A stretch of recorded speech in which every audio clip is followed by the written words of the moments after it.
মেয়েদের বিয়ে দেওয়ার সময় ল্যাপ তোষক খাট এগুলো দেয়, আবার বলে এগুলো যৌতুক না উপহার, এগুলো দেয়া লাগে, এক্ষেত্রে করণীয় কি? আমি প্রায় বলি, চাঁদাবাজ, ডাকাত এবং দুর্নীতিবাজরা দুর্নীতি করে, খারাপ লোকরা মানুষের টাকা আত্মসাৎ করে, ছিনতাইকারী ছিনতাই করে, এটা বোঝা যায় যে এটা ডাকাত ছিনতাই করছে।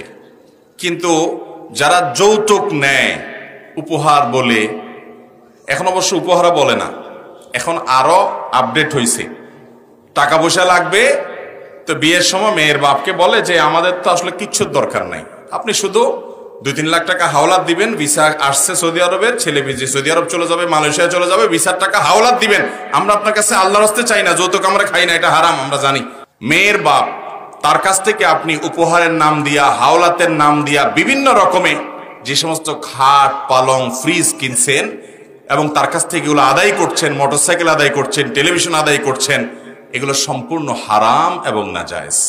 এগুলো জায়েজ হওয়ার কোনো কারণ, একজন চোর চুরি করে, ডাকাত ডাকাতি করে, আপনি যা করেছেন এটা একই বিষয়, ওই দুটোর ভিতরে পার্থক্য করা কঠিন। আপনিও জুলুম করে সম্পদ আত্মসাৎ করেন।